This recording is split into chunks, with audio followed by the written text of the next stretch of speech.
मजलिस इसलिए है कि आज जो हालात हैं, खास करके मुसलमानों के जो हालात हैं, आपकी जो स्थिति है, आपकी जो बदहाली है, ज्यादातर मुसलमानों को आगे का रास्ता नहीं दिख रहा। तो इस्लाम में जो बात बताई गई कि जब आगे का रास्ता न दिखे तो बेशक मशवरे में खैर है, इसलिए आपसे मशवरे के लिए आए। आपको मशवरे की जरूरत इसलिए है कि जिस कौम में कुरान का पहला शब्द है इकरा, अल्लाह का पहला शब्द है इकरा, मतलब पढ़ो। आपकी पहली आयत है इकरा बिस्मे रब्बिकल लजी खलक। वो कौम आज देश की सबसे अनपढ़ कौम है, और आप जितने लोग इस्लाम को मानने वाले हैं, आप इस बात के लिए चिंतित नहीं हैं कि आपके बच्चों की पढ़ाई कैसे होगी। आप ये मशवरा कर रहे हैं कि भाजपा कैसे हारेगी, लालू कैसे जीतेंगे, प्रशांत किशोर का क्या होगा, अमजद भाई का क्या होगा। लेकिन आप ये चिंता नहीं कर रहे हैं कि पूरी कौम जो आज देश में दलितों के बाद सबसे ज्यादा अनपढ़ कौम है, उसके बच्चों की पढ़ाई कैसे होगी। इसलिए मेरे भाई मशवरे की जरूरत है। ये मशवरे की मजलिस इसलिए है कि मुसलमानों को आपके हदीस में ये बताया गया कि हर मुसलमान का ये फर्ज है कि आप अपने बच्चों की चिंता कीजिए, अपने बच्चों के साथ इंसाफ कीजिए। हिंदुओं के धर्म में, हमारे ग्रंथों में ये बात नहीं लिखी गई है, लेकिन आपके हदीस में ये कहा गया कि हर मुसलमान का ये फर्ज है कि आप अपने बच्चे को अच्छा नाम दीजिए, उसकी अच्छी तालीम तरबियत परवरिश कीजिए।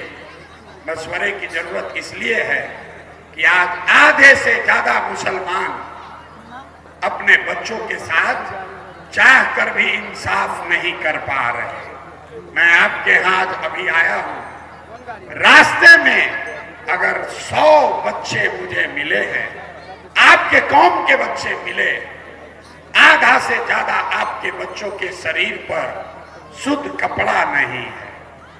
आपके कौम के बच्चे जो दौड़ रहे हैं, ज्यादातर बच्चों के पैर में हवाई चप्पल भी नहीं है।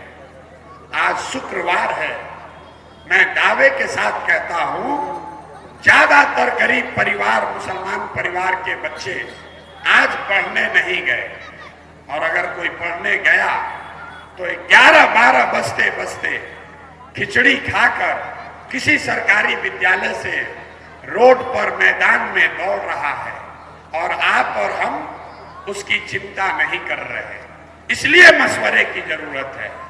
मशवरे की जरूरत इसलिए है कि जिन मुसलमानों ने अपने पुरखों को, इस कौम को, इस देश के लिए अपना खून बहाते देखा, आज उसी देश के पार्लियामेंट में आपके खिलाफ कानून बन जाता है और आप कुछ नहीं कर पा रहे। लेकिन सबसे बढ़कर आपको मशवरे की जरूरत इसलिए है कि जिन दलों को, जिन नेताओं को आपने अपना रहनुमा समझकर 10 करोड़ मुसलमानों ने जिसको वोट दिया, जब आपके समाज का कोई व्यक्ति रोड पर झूठे इल्जाम में मार दिया जाता है, तो जिन लोगों ने 10 करोड़ मुसलमानों का वोट लिया है, वो आपके लिए खड़ा नहीं होता है, आपके लिए आवाज नहीं उठाता है। इसलिए मशवरे की जरूरत है।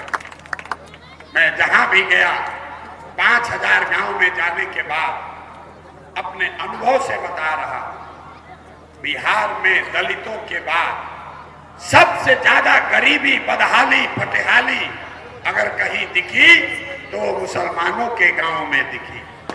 आपकी ये दशा क्यों है? ज्यादातर लोग बताते हैं कि नेताओं ने, सियासी नेताओं ने आपके साथ धोखा किया। कोई कहता है कांग्रेस ने ठग लिया, कोई लालू जी को दोष दे रहा है, कोई यादवों के बारे में बात कर रहा है। हम आपको बता रहे हैं आपकी दुर्दशा क्यों है। आपकी दुर्दशा इसलिए है, मुसलमानों की दुर्दशा इसलिए है कि इस्लाम में सामाजिक राजनीतिक जीवन के नजरिए से जो बुनियादी बातें आपको बताई गई हैं, मुसलमानों ने उससे भी रास्ता खत्म कर लिया। इस्लाम में यह बताया गया कि जिस कौम में, आपके पैगंबर साहब ने बताया कि जिस कौम को अपने रहनुमाओं की समझ न हो, उसके ऊपर जालिम हुक्मरानों को मुसल्लत कर दिया जाता है। अगर आज का रहनुमा, आज का राजा, आज का लीडर, आज के हुक्मरान आपको जालिम दिखते हैं, चाहे वो बेलागंज के हों, बिहार के हों, देश के हों, अगर आज का हुक्मरान जालिम है, आपके बच्चों की चिंता नहीं करता है, तो कहीं ना कहीं पैगंबर साहब ने जो बात कही है उसको फिर से पढ़ने की जरूरत है। बात पैगंबर साहब ने कही है तो गलत नहीं हो सकती है। आधा मत पढ़िए।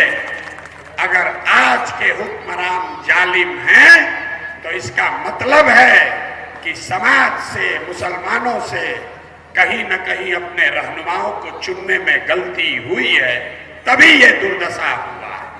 ये बताने आपको आए। आप अपने बिहार में 30-35 साल के रहनुमाओं को चुनने का निर्णय देखिए। लोग किसी को वोट क्यों देता है? वोट देने की 3 वजह है। आप वोट देते हैं अपने और अपने बच्चों के, समाज के विकास के लिए। दूसरी वजह है आप वोट देते हैं राजनीतिक भागीदारी के लिए। तीसरी वजह है आप वोट देते हैं अपने राजनीतिक विरोधी को हराने के लिए।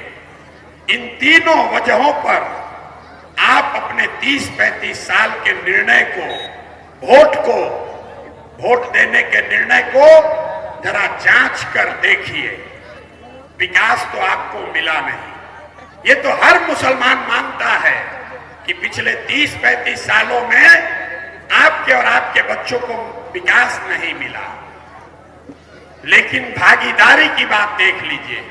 आप कहते हैं कि चलिए राजद की सरकार है तो हमारी सरकार है। भागीदारी के नजरिए से देखिए, पूरे बिहार में मुसलमानों की आबादी के हिसाब से 40 विधायक होने चाहिए, कम से कम 40 विधायक हैं। कितने? 19। सारे दलों के विधायकों को जोड़ दीजिएगा तो बिहार में सिर्फ 19 मुस्लिम विधायक हैं। कई लोगों को लगता है कि ये बहुत बड़ी चिंता का कारण है। हम आपको बता रहे हैं ये चिंता का कारण नहीं है। आपके 19 विधायक इसलिए हैं कि दलों ने आपको टिकट नहीं दिया। चिंता का कारण क्या है मैं आपको बताता हूं। बिहार में आबादी के हिसाब से 1650 मुखिया मुसलमान होना चाहिए। इस राज्य में 1200 से कम मुसलमान ही मुखिया हैं। आबादी के हिसाब से 27,500 वार्ड सदस्य मुसलमान होना चाहिए, है 11,000 से कम। अब आप जितने यहां समाज के दानिश्वर बैठे हैं, आप सोच के बताइए, विधायक तो आप इसलिए नहीं बने कि आपको टिकट नहीं मिला, लेकिन मुखिया बनने से आपको किसने रोका था? वार्ड सदस्य बनने से आपको किसने रोका था? हम बताते हैं किसने रोका है। ये रोका है आपकी मानसिक राजनीतिक गुलामी ने। जहां आपको ये बता दिया गया कि राजनीतिक भागीदारी की बात मत करो, हमारे पीछे चलते रहो, अपने बच्चों के पढ़ाई की बात मत करो, उसके रोजगार की बात मत करो, राजनीति में हिस्सेदारी की बात मत करो, हम तुम्हारी चिंता करेंगे। यहाँ जितने मुसलमान हैं, मैं आपको दावे से कहता हूँ, आपकी पूरी कौम, जो मुझे लोग बताते हैं 5 किताबों पर बेसित आश्रित है और उस 5 किताब में कहीं पर भी मुसलमानों के लिए अल्पसंख्यक शब्द का प्रयोग नहीं किया गया। आपकी दशा ये है कि मुसलमान खुद को मुसलमान से ज्यादा अल्पसंख्यक बताता है। आप अपने आप को मुसलमान नहीं कहते हो, आप अपने आप को अल्पसंख्यक बताते हो। अल्पसंख्यक तो इस्लाम में कोई शब्द ही नहीं है। अल्पसंख्यक तो मानसिकता है। किसी हिंदू को आपने ये नहीं सुना होगा ये कहते हुए कि हम बहुसंख्यक हैं, कि हम अल्पसंख्यक हैं। वो कहता है मैं हिंदू हूं, आप कहते हैं मैं अल्पसंख्यक हूं। कहीं आपके कौम में ये नहीं बताया गया कि आप अल्पसंख्यक हैं। अल्पसंख्यक एक मानसिकता है जो ये बताता है कि समाज जो अपने आप को अल्पसंख्यक समझता है वो ये स्वीकार कर ले कि बहुसंख्यक समाज के पीछे चलकर ही मेरी सुरक्षा और विकास को सुनिश्चित किया जा सकता है। तो मुसलमानों के साथ जो राजद ने सबसे बड़ा गुनाह किया वो ये नहीं कि आपका विकास नहीं हुआ, ये नहीं कि आपको भागीदारी नहीं दी, ये नहीं कि आपको एमएलए नहीं बनाया। वो तो कल अच्छी सरकार आ जाएगी, सड़क बन जाएगी, कल जनसुराज आपको 40 टिकट दे देगा, आपकी भागीदारी हो जाएगी। लेकिन ये जो मानसिक राजनीतिक बंधुआ मजदूरी है ये एक दिन एक साल में जाने वाली नहीं है, क्योंकि समाज ने ये मान लिया कि हम अपने दम पर राजनीति नहीं कर सकते। हमको हर हाल में कोई तेजस्वी चाहिए, कोई प्रशांत किशोर चाहिए, कोई राहुल गांधी चाहिए। ये चीज आपके दिमाग से निकल नहीं सकती है। तो आपको और आपके बच्चों को विकास मिला नहीं, राजनीतिक भागीदारी मिली नहीं। चलिए तीसरी बात देख लेते हैं। आप कहते हैं जब कम से कम भाजपा को हराओ। अगर भाजपा को हरा दिया तो सब स्वीकार है, तो आप उसके नजरिए से देख लीजिए। 1989 से आज तक आप लगातार लालू जी को, राजद को वोट दे रहे हैं। 1989 में बिहार में भाजपा का 0 सांसद था, 0, और देश में 2 सांसद। आज बिहार में भाजपा गठबंधन के 30 सांसद हैं, देश में 250 सांसद हैं। तो आप बताइए, आपको विकास मिला नहीं, भागीदारी मिली नहीं, भाजपा को आप हरा पाए नहीं, तो लालटेन पकड़कर क्यों घूम रहे हैं? मुसलमान कहता है कि हम लोग बहुत इमोशनल कौम है, जिसका हाथ पकड़ लिए वो पकड़ लिए। मेरे भाई ये सही बात नहीं है। मुसलमानों की दिक्कत ये है कि आज का मुसलमान राजनीतिक जद्दोजहद के लिए तैयार नहीं है।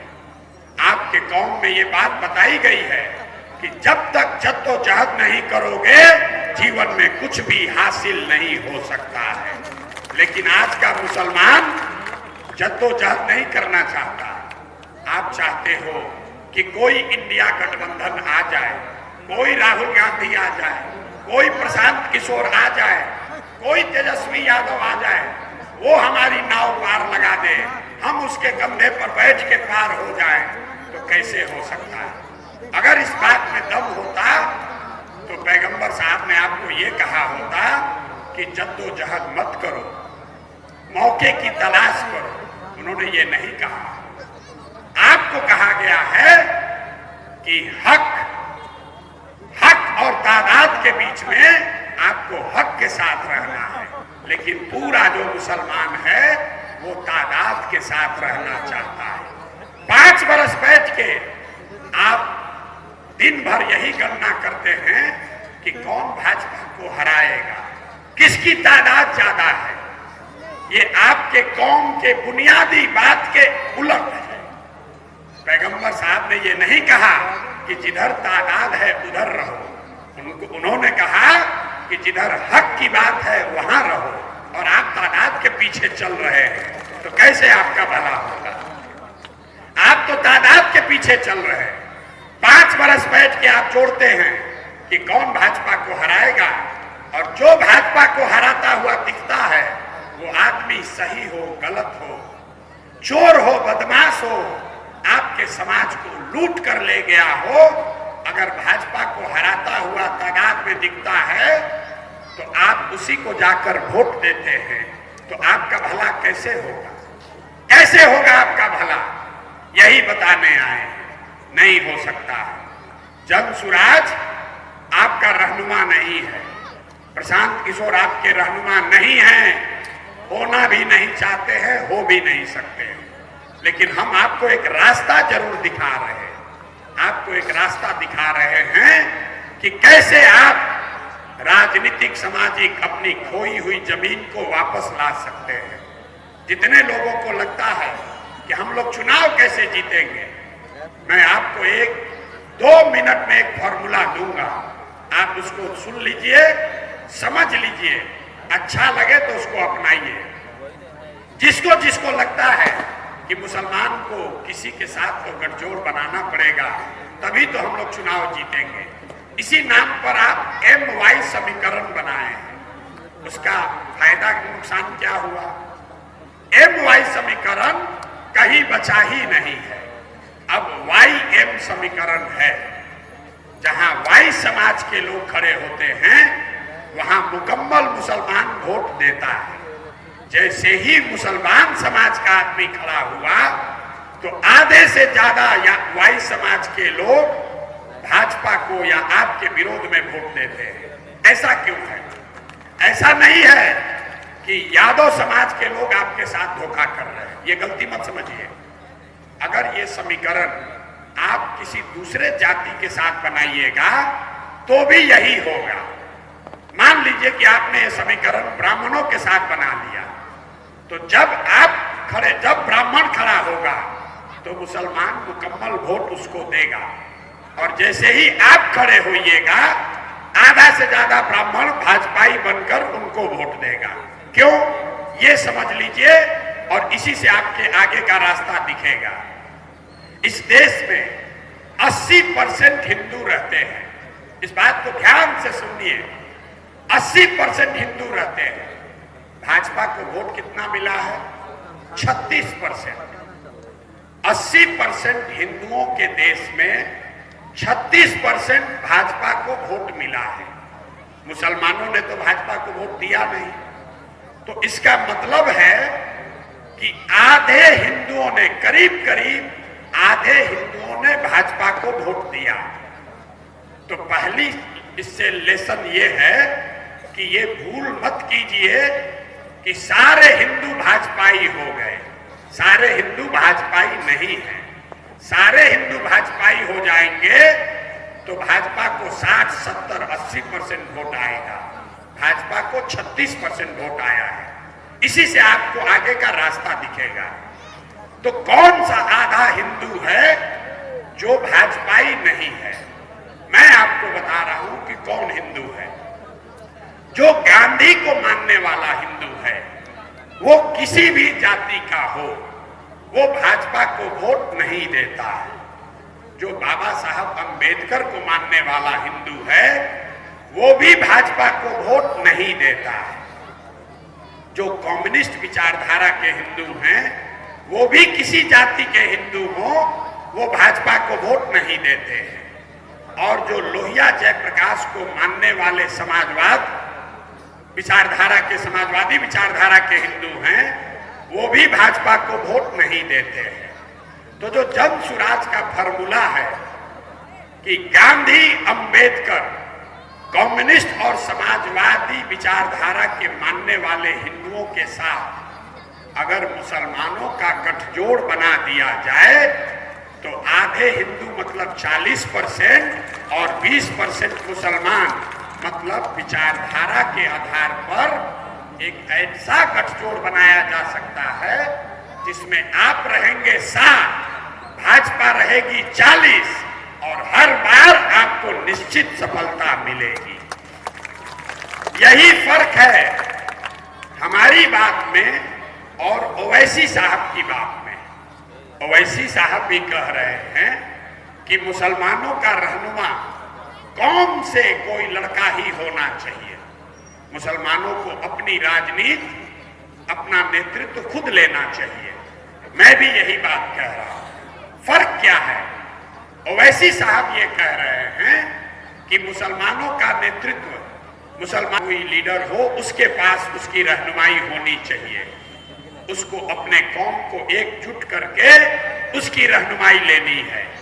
जनसुराज ये कह रहा है कि मुसलमानों का रहनुमा आपके समाज का वो व्यक्ति होना चाहिए जो मुसलमानों के साथ साथ उन हिंदुओं को साथ लेकर चले जो विचारधारा के आधार पर आपके साथ चलने को तैयार है। तो अगर आप हमारे फॉर्मूला में आइएगा जो गांधी जी का फॉर्मूला है, क्योंकि ये चारों विचारधारा के लोग, गांधी के लोग, अंबेडकर के लोग, कम्युनिस्ट विचारधारा के लोग और समाजवाद को मानने वाले लोग, आजादी से पहले उन्होंने गांधी को सबने माना है। और ये चार विचारधारा के लोग मुसलमानों के साथ मिलकर इन्होंने देश की आजादी की लड़ाई लड़ी थी। तो एक शब्द में जनसुराज आजादी से पहले की कांग्रेस को, गांधी की कांग्रेस को पुनर्जीवित करने का अभियान है। इसीलिए हम आपसे वोट नहीं मांगते, हम मुसलमानों के मजलिस में वोट नहीं मांगते। मुसलमानों को इसका बुरा भी लगता है। लोग कहते हैं कि भैया अगर आप वोट नहीं मांगिएगा तो मुसलमान को बुरा लगता है कि आप हमारे पास आए क्यों हैं। हम आपको खुले मन से कह रहे हैं कि हम आपको वोट मांगने नहीं आए हैं, वोट जिसको देना है दीजिए, लेकिन आपसे आपकी दुआ मांगने आए हैं। ये बड़ा प्रयास है देश में फिर से नई व्यवस्था बनाने के लिए। ये सिर्फ वोट से नहीं होगा, ये आपके दुआ से होगा। और दूसरी चीज जो मांग रहे हैं वो आपके बच्चों का, आपके युवाओं को आप जनसुराज से जोड़िए।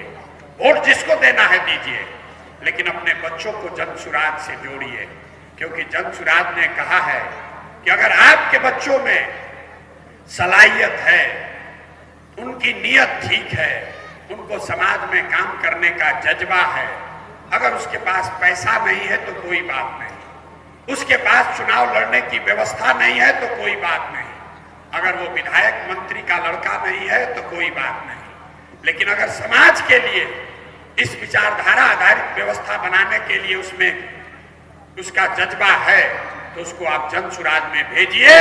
जनसुराज अपने खर्चे से उसको प्रशिक्षित भी करेगा और समय आने पर उसके हिसाब से उसको चुनाव भी लड़ाएगा। ये बात आपसे कहने आए हैं। अच्छा लगे तो इससे जुड़िए और न अच्छा लगे तो कोई बात नहीं। हमने कहा है कि मुसलमानों को जनसुराज की ओर से 40 टिकट विधानसभा में जरूर दिया जाएगा, लेकिन ये कोई हम आप पर एहसान नहीं कर रहे, ये हम आपके लिए नहीं कह रहे। ये संविधान में जनसुराज के लिखा हुआ है कि जिस समाज की जितनी संख्या है उसको उतनी भागीदारी मिलेगी ही मिलेगी। आप हमको वोट दीजिए या मत दीजिए, हमारे साथ आइए या मत आइए। एक बात हमने और बढ़कर कही है कि जिनको जिनको लगता है कि जनसुराज के आने से मुसलमानों का वोट बट जाएगा, उनके इत्मीनान के लिए हमने ये घोषणा की है कि जहां कहीं भी आपके रहनुमा होने का दावा करने वाले राजद वाले लोग, राजद वाले जहां कहीं भी मुसलमान को खड़ा करेंगे, जनसुराज वहां से मुसलमान उम्मीदवार नहीं देगा। हम अगर उनमें दम है तो ये चुनौती को स्वीकार करें। वो नहीं कर सकते, क्योंकि जहां कहीं भी आपकी संख्या है वहां पर वो अपने लोग को लड़ाते हैं, आपको नहीं लड़ाते हैं। तो आपके पास अभी मौका है। बेलागंज में अगर आप जीत कर आते हैं तो इससे बेलागंज का कुछ होगा कि नहीं मैं नहीं जानता। 7 महीने में किसी एक व्यक्ति के जीतने से बेलागंज में आपकी मुस्तकबिल बदल जाएगी ऐसा नहीं है, लेकिन एक चीज होगा बेलागंज में अगर आप जीत कर आते हैं तो पूरे बिहार में एक लोगों को विश्वास होगा, मुसलमानों को ये विश्वास जगेगा कि हम भी चुनाव लड़ सकते हैं और हम भी चुनाव जीत सकते हैं। इसलिए ये लड़ाई अमजद साहब की नहीं है, ये लड़ाई बेलागंज की नहीं है, ये पूरे राज्य में मुसलमानों के लिए एक नया रास्ता बनाने का अभियान है। आप जनसुराज का असर देखिए, जनसुराज का असर देखिए। आपने अभी जनसुराज को वोट नहीं दिया, आप जनसुराज के मजलिसों में अभी आना शुरू किए हैं, इसका असर देखिए। आपके समाज के जिस व्यक्ति के मरने के बाद जिसकी मैयत में आपके अपने रहनुमा जिसकी मैयत में नहीं शामिल हुए, आज मुसलमानों की ये तादाद उनको मजबूर कर दिया कि उसी परिवार को घर में बैठाकर अब वापस दल में शामिल करा रहे हैं। ये जनसुराज की ताकत नहीं है, ये लोकतंत्र की ताकत है। तो आपसे इतना ही आग्रह करने आए हैं, वोट जिसको देना है दीजिए, लेकिन ये मत कहिए कि हम आरजेडी को ही देंगे, क्योंकि जब आप वैसा करते हैं तो आप जिसको हरा रहे हैं वो तो आपको परेशान करेगा ही, जिसको आप जिताने के लिए वोट दे रहे हैं वो भी आपकी इज्जत नहीं करता है। तो इसलिए कम से कम इतना कहना जरूर शुरू कीजिए कि अगर हमारी बात नहीं मानोगे, अगर हमारी भागीदारी नहीं दोगे, अगर हमारा हिस्सा नहीं दोगे, हमारे बच्चों के पलायन रोजगार की व्यवस्था नहीं करोगे, हमारे बच्चों के तालीम की व्यवस्था नहीं करोगे, तो जनसुराज में चले जाएंगे। इतना कहने से आप देखिएगा राजद वाले भी आपको पूछेंगे। अगर हमारी बात पर भरोसा न हो तो एक फोटो हमारे साथ खींच लीजिए और उसके अपने फेसबुक पर डाल दीजिए। जिस नेता ने 5 बरस आपका फोन नहीं उठाया होगा वो आपको कल आकर मिलेगा, फोन करेगा कि अरे चचा काहे नाराज हैं, जनसुराज में काहे गए थे, चलिए क्या गलती हो गई, आप हमारे पास आइए। ये जनसुराज की ताकत है। और एक अंतिम बात कहकर खत्म करेंगे। हमको मालूम है कि मुसलमानों को चलना है जनसुराज के साथ ही, आपको चलना है जनसुराज के साथ ही, लेकिन अगर आप नहीं भी चलिए तो कोई मलाल नहीं है, क्योंकि जीतेगा जनसुराज ही, जीतेगा जनसुराज ही। इसलिए नहीं कि हम बहुत बड़े दानिश्वर हैं, इसलिए कि आपके कौम में भी ये बात बताई गई कि ईमानदारी से किया हुआ प्रयास, ईमानदारी से किया हुआ जद्दोजहद कभी खाली नहीं जा सकता। और पिछले 2-2.5 बरस में प्रशांत किशोर ने जितनी मेहनत की है, जितना पसीना बहाया है, 75 बरस में किसी ने बिहार में इतनी मेहनत नहीं की है। आपको मेरे भाई एक ही निर्णय लेना है। अगर आप अभी साथ चलोगे तो आपके बाजुओं की ताकत से हमारी लड़ाई थोड़ी आसान हो जाएगी, लेकिन अगर आप साथ नहीं भी दिए तो भी हमारा आपका साथ बना रहेगा। जीतने के बाद फिर आपके पास आएंगे, और जब आएंगे जीतकर अपने साथ ले चलने, तो एक ही फर्क है, जब जीत कर आएंगे तो अभी आपने जो साथ नहीं दिया उसका हर्जाना आपसे पूरा वसूलेंगे। हम आदमी हैं शाकाहारी, तो जब जीत कर आएंगे तो आपके घरों में सेवई भी खाएंगे और आपको साथ में लेकर भी चलेंगे। अब तय आपको करना है कि आपको अभी साथ चलना है कि चुनाव जीतने के बाद साथ चलना है। एक बार बता दीजिए, अभी साथ चलना है कि अभी साथ चलना है कि चुनाव के बाद चलना है? अभी साथ चलना है कि चुनाव के बाद चलना है? तो आप मेरे साथ आइए, मेरा साथ दीजिए और अपने इस लड़के पर, अपने भाई पर भरोसा रखिए। आपने अगर कंधा लगाया तो बिहार में नहीं, साल भर के अंदर अगर देश की राजनीति का निडिल घुमाकर यहां नहीं कर दिए तो आप जो कहिए वो मान लेंगे। आप एक बार साल भर के लिए जन सुराज को अपना बनाइए। प्रशांत किशोर के पीछे मत चलिए। मौलाना आजाद पंडित नेहरू के कांग्रेस में नहीं थे, वो उस कांग्रेस में थे जिसमें पंडित नेहरू भी थे। तो आप प्रशांत किशोर के जन सुराज में मत आइए, आप प्रशांत किशोर के जन सुराज में मत आइए। आप उस जन सुराज में आइए जो आपका भी उतना ही है जितना प्रशांत किशोर का है, तब बात बनेगी मेरे भाई। अब एक बार मैं बोलूंगा जय बिहार, आपको बोलना है जय जय बिहार, जय बिहार। आवाज बेलागंज से बाहर पटना और पटना बेलागंज जीतने के बाद दिल्ली तक जानी चाहिए।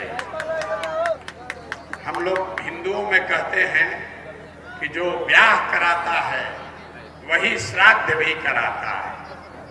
तो अगर बैठाया हमने है तो उतारने की सलाहियत भी हमारे पास है। आप साथ आइए और साल भर में आपको नक्शा बदल कर दिखाते हैं। बहुत बहुत